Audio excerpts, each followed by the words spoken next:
लक्षवेधीमध्ये आपल्या सगळ्यांचं स्वागत। मी प्रसाद काथे।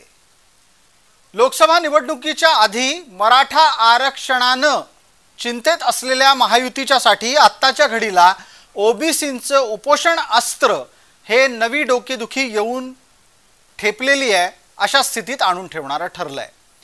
लक्ष्मण हाके यांनी अंतरवली सराटीतच आंदोलन करण्याच्यासाठी आधी तयारी केली होती, पण प्राप्त स्थितीत अंतरवली सराटीमध्ये आंदोलन शक्य नसल्याने त्यांनी आसपासच्या नव्या गावामध्ये आंदोलनाची सुरुवात केलेली आहे। ओबीसींच्या मागण्यांच्यासाठी त्यांनी सुरू केलेलं हे आंदोलन आता हळूहळू गर्दी खेचू लागलंय। राज्य सरकारने हे आंदोलन लवकरात लवकर मिटावं याच्यासाठी जो प्रयत्न केला तो आत्ता तरी अपयशीच ठरलेला आहे। लक्ष्मण हाके या निमित्तानं मनोज जरांगेंच्या प्रमाणेच ओबीसींचा नवा नेता म्हणून पुढे येऊ पाहत असतील तर राज्य सरकार या परिस्थितीला कसं हाताळणार आहे? मराठ्यांच्या आंदोलनाच्यामुळे निवडणुकीत बसलेला फटका समोर असतानाच ओबीसी सुद्धा महायुतीवर नाराज आहेत का हे या आंदोलनाच्या निमित्तानं कळेलच। पण राज्य सरकारच्यासाठी ही नवी डोकेदुखी प्राप्त स्थितीत कोणत्याही प्रकारे आव्हानात्मकच आहे। लक्ष्मण हाके यांच्या विरोधात उठणारा सूर सुद्धा नवा नाही। हाकेंचं आंदोलन केवळ प्रसिद्धीसाठी आहे असा आरोपही आता होऊ लागलाय। आणि या सर्व स्थितीत आजच्या लक्षवेधीच्या निमित्तानं आपण जाणून घेणार आहोत की ओबीसींचं हे आंदोलन नक्की कशासाठी आहे।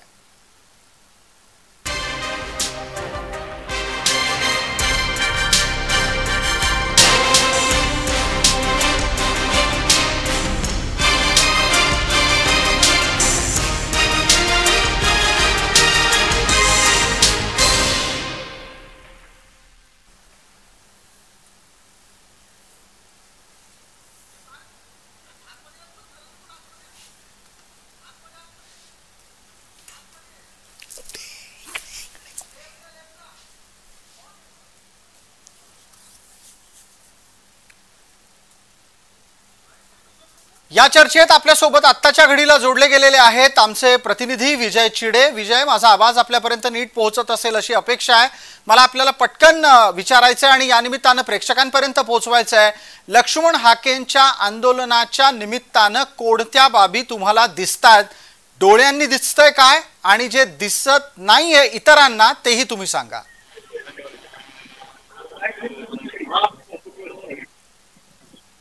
नक्कीच जर बघितलं तर मागील 5 दिवसापासून वडीगोद्री या ठिकाणी लक्ष्मण हाके यांचं आरक्षण बचाव हे उपोषण जे आहे ते सुरू आहे। या ठिकाणी जर बघितलं आज सरकारचं शिष्टमंडळ देखील या ठिकाणी आलं होतं आणि या ठिकाणी सरकारच्या शिष्टमंडळाने लक्ष्मण हाके व नवनाथ वाघमारे या दोघांशी चर्चा केलेली उपोषण सोडण्याची विनंती जी आहे ती सरकारच्या शिष्टमंडळाने त्यांना केली होती। मात्र आम्हाला लेखी आश्वासन द्या, कारण ओबीसी आरक्षणाला धक्का कसा लागणार नाही याचं पत्र आम्हाला मुख्यमंत्री राज्यपालांनी द्यावे, त्यानंतर आम्ही उपोषण सोडू असा तिढा जो आहे तो आता लक्ष्मण हाके यांनी स्वीकारला। त्यानंतर जर बघितलं तर वडीगोद्रीकर महाराष्ट्राच्या कानाकोपऱ्यातून अनेक ओबीसी बांधव जे आहे ते कूच करताना आपल्याला पाहायला मिळाले। अनेक वेगवेगळ्या भागामधून जे आहे ते ओबीसी बांधव या ठिकाणी येऊन त्यांची भेट घेताना पाहायला मिळत आहे। कारण ओबीसी आरक्षण मराठा आरक्षणाला आरक्षण दिल्या ओबीसी मधून दिल्यानंतर ओबीसीला फटका बसू शकतो असं म्हणणं जे आहे ते लक्ष्मण हाके यांचं आहे। त्यामुळे आता यावरती लवकरात लवकर तोडगा काढावा, त्यानंतर आम्ही उपोषण सोडू असं देखील लक्ष्मण हाके यांनी म्हणलेलं आहे। आज जर बघितलं तर सरकारचं शिष्टमंडळ जे आहे ते त्यांच्याशी भेट घेतली होती। त्या भेटीमध्ये आता हाकेंना त्यांनी शिष्टमंडळ तयार करा, त्या शिष्टमंडळ उद्या मुख्यमंत्री उपमुख्यमंत्री यांची भेट घेणार आहे। या भेटी दरम्यान आता मुख्यमंत्री उपमुख्यमंत्री काय आश्वासन देते हे देखील पाहणं तितकंच महत्त्वाचं ठरणार आहे। मात्र ओबीसी सेलचे मंत्री जे आहेत अतुल सावे यांनी लक्ष्मण हाके यांना उपोषण सोडण्याची विनंती केली होती। तुम्ही स्वतः त्या शिष्टमंडळामध्ये या, मुख्यमंत्र्यांशी चर्चा करा, काय अडचणी आहेत ते समक्ष बसून आपण मिटू असं देखील म्हणत होतं। मात्र लक्ष्मण हाके जे आहे ते त्यांच्या मागणीवरती ठाम आहेत, उपोषणावरती ठाम असल्याचं पाहायला मिळत आहे। त्यामुळे आता या ठिकाणी जर बघितलं तर अनेक ठिकाणाहून आता ओबीसी बांधव येत आहेत। विजय, आपण या परिस्थितीकडे लक्ष ठेवा। आपण आता या निमित्तानं चर्चेत आपल्यासोबत कोण मान्यवर आहेत त्यांचा पटकन परिचय करून घेणार आहोत। या चर्चेमध्ये आपल्यासोबत लक्ष्मण हाकेंचे समर्थक आहेत, लक्ष्मण हाकेंचे विरोधक आहेत आणि तसंच जरांगेंचे समर्थक सुद्धा आहेत। या चर्चेमध्ये आपल्याला आता दिसतात सोमनाथ काशीद ओबीसींचे नेता आहेत, आपल्यासोबत दीपक बोराडे आहेत जे हाकेंचे समर्थक म्हणून परिचित आहेत आणि गंगाधर काळकुटे आपल्यासोबत आहेत जरांगेंचे समर्थक म्हणून। मला पटकन गंगाधर काळकुटे आपल्याला विचारायचंय, माझा आवाज आधी येत असेल आपल्यापर्यंत त्याची खातरजमा करा। हो येतोय, मला आपला आवाज येतोय जी। आपल्याला आत्ताच्या घडीला लक्ष्मण हाकेंचं सुरू असलेलं आंदोलन लक्षात घेऊन उत्तर द्यायचं, या आंदोलनाची गरज वाटतेय? नाही, या आंदोलनाची काही गरज नाही असं मला वाटतंय. कारण एखादा ओबीसी समाजाला काहीतरी मिळवण्यासाठी जर हाकेजी उपोषण केलं असतं तर ते अतिशय संयुक्तिक वाटलं असतं, ते स्वाभाविक वाटलं असतं. धनगर समाजाला एसटीच्या सुविधा मिळण्यासाठी किंवा एसटी मधलं आरक्षण मिळवून देण्यासाठी जर त्यांनी आंदोलन केलं असतं तर आम्ही स्वतः तिथं मनोज दादा आणि आम्ही सगळेजण तिथे येऊन बसलो असतो किंवा पाठिंबा दिला असता किंवा आम्ही सगळ्यांनी त्यांच्या आंदोलनाला पाठिंबा दिला असता. परंतु दुर्दैव या गोष्टीचं आहे की लक्ष्मण हाके यांना मराठा आरक्षणाचा कसलाही तोटा होत नाही. मराठा समाजाचं जे हक्काचं 50% आत ओबीसीचं आमचं आरक्षण आहे ते आरक्षण आम्ही मिळवण्यासाठी आमच्या ऑलरेडी नोंदी निघलेल्या आहेत. 70 वर्षापासून आम्हाला ते आरक्षण आहे, परंतु काही भागातल्या नोंदी आमच्या दडवून ठेवल्यामुळे ते आरक्षण आम्हाला मिळत नव्हतं. ते आरक्षण आम्हाला आता मिळतंय. शिंदे समितीच्या माध्यमातून आणि राज्य सरकारने नेमलेल्या समितीच्या माध्यमातून मिळतंय. आणि विशेषतः मनोजदादा जरांगे पाटील यांनी उभारलेल्या आंदोलनामुळे या सर्व नोंदी निघतायत. मराठ्यांना हे आरक्षण मिळतंय. परंतु दुर्दैव या गोष्टीचं वाटतं की हाकेजी असतील किंवा त्यांचे जे कोणी सहकारी उपोषणाला बसलेत त्यांनी मराठा समाजाला हे आरक्षण मिळू नये म्हणून उपोषणाला बसलेत. हे अत्यंत चुकीचं आहे. मराठा समाज हा मोठा भाऊ आहे. आतापर्यंत महाराष्ट्रात मराठ्यांनी सगळ्या लोकांना लहान भाऊ म्हणून सोबत घेतलं, सामावून घेतलं. आमच्या वाट्याचं त्यांना दिलं होतं आतापर्यंत. परंतु आता जेव्हा आमचा मोठा भाऊ अडचणीत आहे असं दिसतंय, आमच्या हक्काचं आरक्षण शिक्षण नोकरीसाठी आम्हाला गरजेचं वाटतंय, त्यावेळेस ते आम्हाला राज्य सरकारकडून मिळत असताना मनोजदादा जरांगे पाटलांच्या प्रयत्नामुळे मिळत असताना जाणून बुजून हे आरक्षण मिळू नये म्हणून हाकेजी आणि त्यांचे सहकारी करत असतील ते अत्यंत चुकीचं आहे. मला मध्ये हस्तक्षेप करावा लागेल आणि चर्चेला वेळेच्या मर्यादेमध्ये पुढे न्यायचं आहे. पटकन आता दीपक बोराडे आपल्यापर्यंत पोहोचूया. दीपकजी, जे आक्षेप आता जरांगे समर्थक या नात्यानं गंगाधर काळकुटे यांनी मांडले त्याची उत्तरं आहेत का आपल्याकडे? नक्कीच साहेब. या ठिकाणी काळकुटे साहेब जे बोलले की लहान भावाला घेऊन चालले मराठा समाजाला आरक्षण, आम्ही मराठा समाजाच्या आरक्षणाच्या विरोधात नाही. आमचं म्हणणं आहे की ज्या बसमध्ये 27 जागा आरक्षित असताना, 27 जागांची बसची क्षमता असताना ऑलरेडी 60 पेक्षा जास्त लोक त्या बसमध्ये बसलेले, त्या बसमध्ये पुन्हा यायचं म्हणजे ती बस खड्ड्यात जाणार. या आरक्षणाचा बट्ट्याबळ होणार.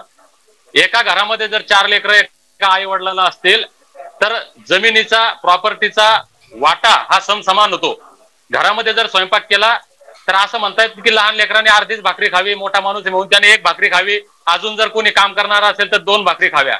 आणि या ठिकाणी जर आपण पाहिलं तर स्वातंत्र्यानंतरच्या 78 वर्षामध्ये सगळ्याच प्रकारचा अन्याय ओबीसीवर झालेला आहे. आम्ही कुणाच्या वाट्याचं घेत नाही. जे 60% ओबीसी आहे, मला तुम्ही सांगा 60% ओबीसींना तुमच्या शासन, प्रशासन, महसूल, पोलीस डिपार्टमेंट, कोणतंही डिपार्टमेंट घ्या, 60% जागा आहेत का भरलेल्या? तुमचे IPS, IAS कोणतेही अधिकारी 60% ओबीसी आहेत का? तुमचे आमदार, खासदार 60% आहेत का? शाळा, संस्था, कॉलेजेस, बँका 60% ओबीसीच्या दाखवा. 6% सुद्धा नाही. एवढंच नाही तर जो निधी शासनाकडे जमा होतो आणि शासन खर्च करतं, 1 रुपयाच्या वेळेस शासन खर्च करतं, लाखो कोटीचं बजेट या राज्याचं आहे, पण त्यातला 1000 म्हणजे 1% सुद्धा बजेट या ओबीसी साठी नाहीये. म्हणजे प्रचंड अन्याय ऑलरेडी या ओबीसीवर आहे. आजही तुम्ही पहा, ओबीसी मध्ये जे लोक आहेत यांचं जीवनमान मराठा समाज मागासलेला आहे असं जर आपण मान्य केलं, मनोज पाटील जरांगे यांचं म्हणणं आहे की माझा समाज मान्य आहे साहेब, तुमचा समाज मागासलेला आहे. मग तुमचा समाज जर मागासलेला आहे तर ओबीसी समाजाला अति मागासलेलं म्हणावं लागेल. तुम्ही आजही करा सर्वे. पटकन आपण चर्चेला पुढे नेऊया. दीपक बोराडे, आत्ताच्या घडीला तुम्ही उपोषणाला बसलेला आहात. सरकार तुम्हाला सांगायचा प्रयत्न करते की उपोषण मागे घ्या, पण तुमचा नेता काही आत्ताच्या घडीला उपोषण मागे घेताना दिसत नाही.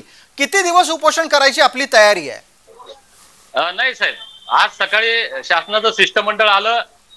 लक्ष्मण हाके सरांनी अत्यंत नम्रपणे त्यांना सांगितलं की साहेब तुमच्याही हाताने मी या ठिकाणी उपोषण सोडू शकतो, फक्त जे शासन म्हणतंय की ओबीसीच्या आरक्षणाला धक्का न लागता आम्ही मराठा समाजाला आरक्षण देतो. एकीकडे जरांगे पाटील म्हणतात की 80% समाज ओबीसी मध्ये आलेला आहे, तर खरं कोणाचं आहे? आणि हे ओबीसी मध्ये मराठा समाजाला आरक्षण करत दिलं, आपण लिखित स्वरूपात द्या. सगळे सोयऱ्यांची अंमलबजावणी आपण करणार आहात की नाही ते आम्हाला लेखी द्या. छोटीशी गोष्ट आहे. उद्या हे सगळे सोयरे, आमचा त्याला विरोध नाहीये. आम्ही तर त्याच्या पुढे जाऊन म्हणतो ना, आमचं म्हणणं आहे की जरांगे साहेबांनी त्यांची ताकद विधायक कामासाठी वापरली पाहिजे. राज्य सरकारने ह्या 50% जो सुप्रीम कोर्टानं जे बंधन घातलेलं आहे आरक्षणामध्ये, हे तोडलं पाहिजे. आजही तमिळनाडूमध्ये किती आरक्षण आहे, राज्यामध्ये, देशामध्ये किती राज्यामध्ये आरक्षण 50%च्या वरती आहे. मग महाराष्ट्रात जर 50%च्या वरती गेलं तर काय अडचण आहे? आमचा विरोध नाही. तुमचा विरोध जरी नसेल तरी पण आपल्याला या चर्चेत एक आणखीन व्यक्ती आहेत, सोमनाथ काशी, त्यांच्याकडून जाणून घ्यायचं आहे की लक्ष्मण हाकेंचं आंदोलन हे आत्ता निरर्थक आहे अशा प्रकारचा निष्कर्ष काढला जातोय. तो ओबीसी समाजातूनच येतोय, तो तसा का, याचं उत्तर आपल्याला देतील. आपल्यासोबत सोमनाथ काशीद आहेत. काशीद साहेब, माझा आवाज नीट येत असेल तर एक छोटी विनंती आहे, थोडंसं मागे सरकून बसा आणि बोलायला सुरुवात करा. माझा प्रश्न आपल्यासाठी विचारला गेलेला आहे, बोला. चर्चेमध्ये जे सहभागी झालेले आहेत दीपकजी बोराडे, त्यानंतर गंगाधर नाना काळकुटे आणि उपोषणाला बसलेले लक्ष्मण हाके हे मित्रच आहेत. आम्ही सहकारी आहोत, आम्ही एकत्र काम करतो. खरं तर आरक्षणाची जी व्याख्या आहे ना, ही काही दिवसांपूर्वीच्या आंदोलनं जी सुरू झाली, मराठा क्रांती मोर्चाचं जे आंदोलन सुरू होतं तिथपर्यंत ओबीसी समाजाने देखील पाठिंबा दिला होता. परंतु मनोजदादा जरांगे पाटलांनी जे आंदोलन सुरू केलं, यानंतर ओबीसी किंवा आरक्षणाच्या विषयाची व्याख्याच बदलून गेलेली आहे. आता राहिला विषय, तुम्ही म्हणले की आंदोलनाची वेळ योग्य आहे का, तर खरंच आज जे आंदोलनाला आमचे मित्र हाके साहेब बसलेले आहेत, लक्ष्मण हाकेंनी आज आंदोलनाला बसायची गरज नव्हती. त्याचं कारण असं आहे की ऑलरेडी कुणबी ज्या नोंदी काढलेल्या आहेत त्या लाखोनी आलेल्या आहेत, प्रत्येक घरात कुणबीची नोंद पोचलेली आहे. मग आज आंदोलनाला बसायची काय कारण आहे? खरं तर हे आंदोलन वेळ नाहीये आणि लक्ष्मण हाकेंनी आज शिष्टमंडळानं जो प्रतिसाद दिलेला नाहीये, म्हणजे आज आंदोलन मागं घ्यायला पाहिजे होतं. राज्य सरकारकडून ओबीसींची कायम पाठराखणच केलेली आहे, म्हणजे कुठंही धक्का न लावता वेगळं आरक्षण दिलेलं आहे, कुठलाही म्हणजे वेगळ्या वेगळ्या योजना चालू केलेल्या आहेत. असताना आंदोलनाची आणि लक्ष्मण हाकेंचं राजकीय जे महत्वाकांक्षा आहे, सोबत काम केल्यामुळे मला माहिती आहे. आणि त्यामुळे बघा, आंतरवली सराटीच्या शेजारी का पुण्यात राहतात, पुण्यात आंदोलन करायचं ना, म्हणजे आंतरवली सराटीमध्ये जाऊन आंदोलन करायचं, त्या शेजारच्या गावात आंदोलन करायचं आणि समाजामध्ये संघर्ष वाढवायचा. हे काम आजपर्यंत लक्ष्मण हाके असतील, प्रकाश शेंडगे असतील यांनी केलेलं आहे. आणि वेळोवेळी मी ह्याच्यावरती पाठीमागे सुद्धा बोललेलो आहे की कुठल्याही प्रकारचा, आता लक्ष्मण हाके ज्यावेळेस किंवा प्रकाश शेंडगे ज्यावेळेस हे वेगवेगळे स्टेटमेंट करतात, पाठीमागे मी भुजबळ साहेबांच्या स्टेटमेंटवरती पण आक्षेप घेतला होता. मला सोमनाथ काशी, तुम्ही एका बाजूला असं म्हणताय की सरकार अपेक्षित असलेल्या सगळ्या गोष्टी करतंय, मग आता पटकन हाके समर्थक या नात्यानं आपल्यासोबत असलेल्या दीपक बोराडेंपर्यंत पोहोचू. दीपक बोराडे, माझा आपल्यासाठीच प्रश्न आहे, सरकार सगळं काही करतंय, सगळं काही सरकार तुमचं ऐकतंय. जसं थोड्या वेळापूर्वी आपल्याला लक्षात आलं असेल की गेल्या लोकसभेच्या निवडणुकीमध्ये जे काही मराठ्यांना हवं होतं ते मिळत होतं. ओबीसींच्या पाठीमागे आम्ही आहोत असं ठामपणे यापूर्वी अनेकदा भारतीय जनता पार्टीच्या नेत्यांनी मांडलंय, बोलून दाखवलंय. मग आताचं दुखणं काय आहे? दुखणं म्हणजे आता फडणवीस साहेबांनी एक स्टेटमेंट केलं होतं की आम्ही ओबीसी नेत्यांशी चर्चा करून सगळे सोयरे याची अंमलबजावणी करतो. दुसरं माझा थोडासा आक्षेप आहे, काशीद साहेब आमचे मित्र आहेत, आम्ही चळवळी सोबत काम करतो, पण काशीद साहेबांनी सुद्धा सरकारच्या वकिलासारखी भूमिका या ठिकाणी घेऊ नये. कारण सरकार जर ओबीसीचं एवढं तारणहार आहे तर आज तुम्ही प्रत्येक जिल्ह्यामध्ये या, तुम्ही माझ्यापेक्षा जास्त फिरता काशीद साहेब. ओबीसीसाठी काय आहे आज? तुम्ही जर तुलनात्मक जर विचार केला, म्हणजे मराठा समाजाला देऊ नये या मताचा आम्ही अजिबात नाहीये. तुम्ही कोणत्याही समाजाला काही द्या, ओबीसीच्या हक्काचं काय मला सांगा. तुम्ही नोकऱ्या काय आहे, शिक्षणामध्ये काय सवलती आहे, शिष्यवृत्त्या काय आहे, वसतिगृहांची काय स्थिती आहे. ओबीसीला वार्षिक बजेट दे शासनाचं, विविध योजनांवर प्रत्येक जाती समूहाच्या उत्थानासाठी याच्यामध्ये किती बजेट आपल्याला मिळतं ओबीसीला, हे काशीद साहेबांनी एकदा टॅली करावं. 1% सुद्धा बजेट ओबीसीच्या उत्कर्षासाठी मिळून नाहीये. माझं बोलणं पूर्ण झालेलं नाही. आपल्यासाठी काम करतंय हे सरकार 100% फसवंय.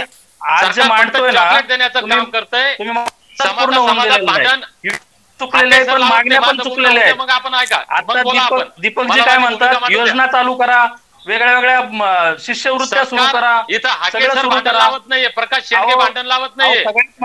सगळ्यात महत्वाचं काय माझ्या समाजावर जनगणना झाली पाहिजे. जनगणनेचा मुद्दा घ्या ना तुम्ही आंदोलनासाठी, उपोषणामध्ये. तो मुद्दा न घेता फक्त सगळे सोयरे नाही त्यानंतर आंतरवाली सराटीच्या शेजारी जाऊन आंदोलन करायचं. संघर्ष जर झाला तर हाके घरात जाऊन बसतील, प्रकाश शेंडगे घरात जाऊन बसतात. अहो इथं गावागावांमध्ये आमचे 12 बलुतदारांची दुकानं फोडली, किती ठिकाणी कुंभारा समाजाच्या घरावर हल्ला झाला, माझं तेच म्हणणं आहे. आजही गावगाड्यातला प्रत्येक व्यक्ती हा प्रेमानं आनंदानं गुण्या गोविंदानं नांदतो आणि हे गावगाड्यातलं सामाजिक स्वास्थ्य पेटवण्याचं बिघडवण्याचं काम खऱ्या अर्थानं सरकार करतंय. सरकार म्हणतंय दीपक बोराडे आणि सोमनाथ काशीद एका प्रश्नासाठी थांबा, मला या निमित्तानं चर्चा पुढेही न्यायची आहे. तुमच्या दोघांच्या चर्चेतून सातत्यानं काय आलं तर गावगाड्यातला एक महत्वाचा घटक असलेला ओबीसी समाज हा आज आपल्याला स्वतःला उपेक्षित समजतो. मला एका गोष्टीचा खुलासा तुमच्यापेक्षा आता गंगाधर काळकुटे यांच्याकडून हवाय. गंगाधर काळकुटे, आवाज येतोय, तुम्ही याचा खुलासा करा. ज्या वेळेला ओबीसी समाज स्वतःला उपेक्षित समजतो तेव्हा त्याला तशा प्रकारची भावना येऊ न देण्याची जबाबदारी कुणाची? मराठा म्हणून मोठा भाऊ सांगितल्या गेलेल्या समजणाऱ्या समाजाची की प्रत्येक वेळेला सरकारची?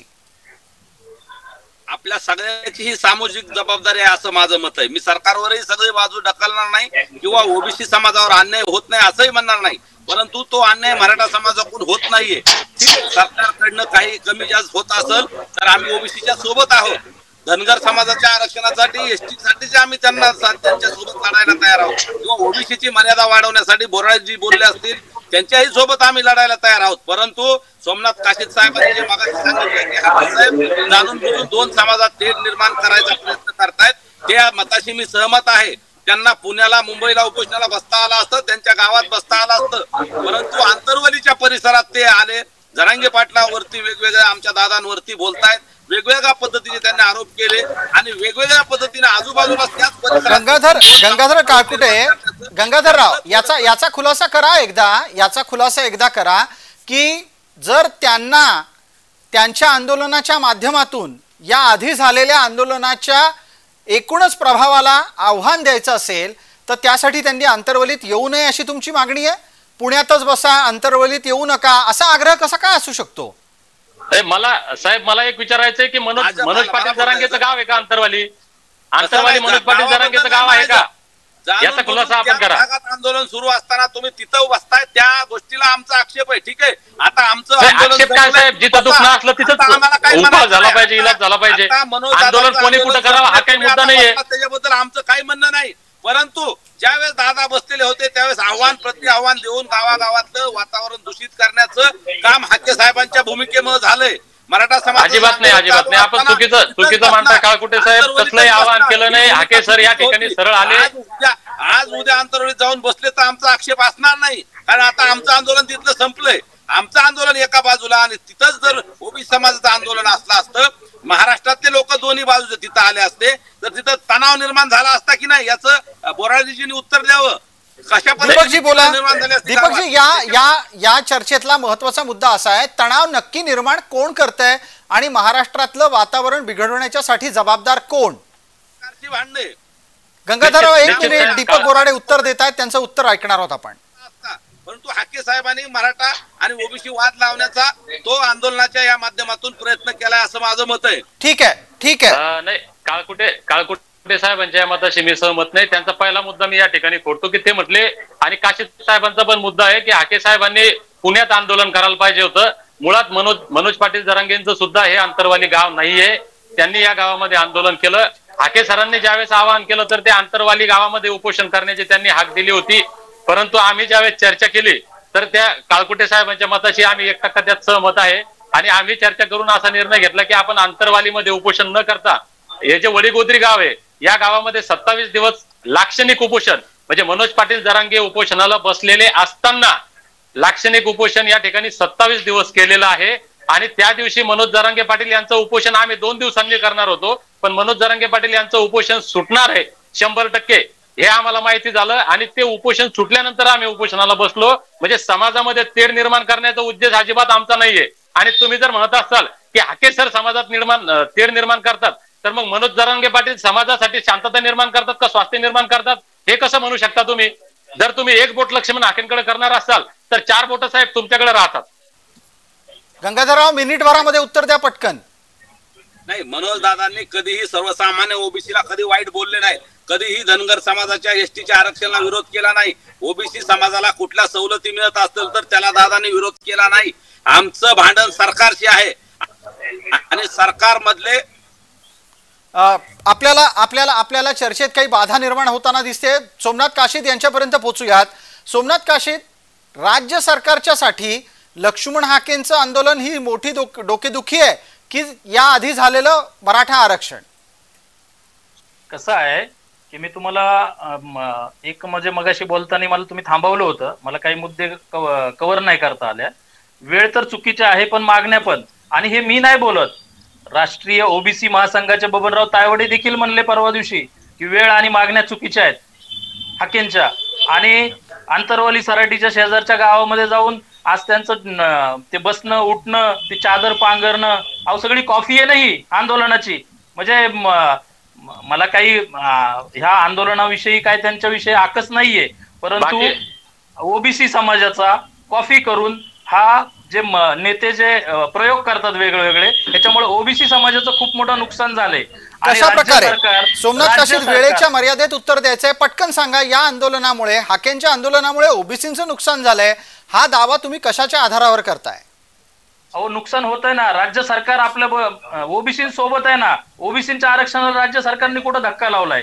आता तुम्ही जे जे आर म्हणताय ना की सगळे सोयऱ्याचं जे आर किंवा ते मागणी मान्य नका करू मसुदा, अहो मागणी मान्य करा नका हे म्हणणंच आता चुकीचं राहिलेलं आहे. कारण लाख नोंदणी करून ऑलरेडी ते आलेले आहेत ना ओबीसी मध्ये. आता विरोध करून काय उपयोग आहे? म्हणजे वेळ चुकीची आहे ही, असं आमचं म्हणणं आहे. आणि राज्य सरकारने अतिशय चांगल्या प्रकारची भूमिका घेतलेली आहे. दीपकजी म्हणले तुम्ही राज्य सरकारच्या वतीने बोलल्यासारखं बोलू नका. मी आज इथं शिवसेनेचं प्रदेशाध्यक्ष जरी असलो ओबीसी बाराबलुद्दाराचा, म्हणून मी इथं प्रतिनिधी नाही आलो, मी ओबीसीचा प्रतिनिधी म्हणून आलेलो आहे, ओबीसीच्या हिताचं बोलण्यासाठी आलेलो आहे. ठीक आहे, आपण दीपक बोराडे बोलत आपण आपलं सोमनाथ काशीद यांचं म्हणणं मांडलं जात असताना दीपक बोराडेंच्या चेहऱ्यावर हसू आहे. बोराडे, आपण उत्तर तर नक्कीच द्यायचं आहे, पण तत्पूर्वी एक छोटी विनंती आहे. एक थोडंसं सुदभर पुढे येऊन सरकून बसलात तर अधिक नीट दिसाल. मला या प्रश्नाचं उत्तर आपण आता पटकन सांगा. 1, ओबीसीचं आरक्षण काही बदलत नाही. 2, सगळे सोयऱ्यांच्या संदर्भातला तुमचा आक्षेप सरकारनं लक्षात घेतलाय. सगळे सोयऱ्यांच्या बाबतीत आत्तापर्यंत ज्या ज्या काही हरकती सूचना आलेल्या आहेत त्या संदर्भातलं अभ्यास करण्याचं काम चाललेलं आहे. मग आत्ता आंदोलन कशाला? नाही, आत्ता आंदोलन म्हणजे फडणवीस साहेबांचं स्टेटमेंट आपण पण जर ऐकलं असेल की ते स्पष्ट म्हटले की आम्ही ओबीसी नेत्यांसोबत चर्चा करून सगळे सोयरे या शब्दाची अंमलबजावणी करतो. तर याला आक्षेप आहे. आणि आंदोलन माझ्या समाजावर अन्याय होतोय म्हणून मी आंदोलन करतोय, तर हे चुकीचं आपण कसं म्हणता? बोराडेजी, आक्षेप काय आहे? ज्या वेळेला देवेंद्र फडणवीस सांगतात की आपल्या मागण्यांच्या संदर्भात विचार करू, त्यावेळेला तुम्हाला त्यावर आक्षेप नोंदवावा असा वाटतो. म्हणजे नक्की आक्षेप असतो काय? नाही साहेब, आज आपण जर खऱ्या अर्थानं काशीद साहेब बोलतात, काशीद साहेब म्हटले की हाके सरांची राजकीय महत्वाकांक्षा आहे, राजकीय महत्वाकांक्षा प्रत्येकाची आहे आणि प्रत्येक जण राजकीय भूमिकेमध्ये आहे. पण वास्तव असं आहे की आपण खरंच गावगाड्यामध्ये जर आलात, जर खरंच ओबीसीच्या मनामध्ये आज आपण प्रचंड अस्वस्थता आहे की आमच्या लेकरा बाळांचं जातं काय. जे विश्वरत्न डॉक्टर बाबासाहेब आंबेडकरांनी मराठा समाजाचं अभिनंदन किती संघर्ष करत आहे, मराठा समाजाचा अभिनंदन संघर्ष करत आहे, संघर्ष करून मिळत नाही, इथं फुकटात मिळालंय. हे राखण्याची जबाबदारी कुणाची आहे? आमचा विरोध नाही मराठा समाजाला आरक्षण मिळू नये हे आमचं म्हणणं नाही, मी आजही त्या भूमिकेवर ठाम आहे. पण जिथं ऑलरेडी 27% 50% वर समाज आहे, त्याच्यामध्ये पुन्हा 20% आला, म्हणजे 80% समाज 27% आला, म्हणजे 50%च्या आत तुमचा 90% समाज येणार आहे, 95% समाज येणार आहे आणि उरलेलं 50% आरक्षण कोणाला ठेवता तुम्ही? दीपक बोराडे, आपल्या लेखी हा आरक्षणातला बदल कोणाच्यासाठी फायद्याचा आहे? साहेब, हा बदल सगळ्यांच्याच फायद्याचा आहे ना. केला पाहिजे ना. तुम्ही तमिळनाडू सारखं करा ना, 50%ची मर्यादा तोडा, मराठा समाजाचाही प्रश्न सुटतो, ओबीसीचंही दुःख संपतं, ओबीसीचं टेन्शन कमी होतं, राज्य सरकारचं टेन्शन कमी होतं. पण राज्य सरकारला खऱ्या अर्थाने इथं मी स्पष्ट बोलतो की जर तुम्ही म्हणणार असाल की लक्ष्मण हाके समाज पेटवण्याचं काम करतात तर मनोज जरांगे पाटील पण समाज पेटवण्याचं काम करतात. मग माझं असं स्पष्ट मत आहे की मनोज जरांगे त्यांच्या समाजासाठी प्रामाणिकपणे भांडत आहेत, त्याच पद्धतीनं लक्ष्मण हाके सर सुद्धा त्यांच्या समाजासाठी प्रामाणिकपणे लढत आहेत.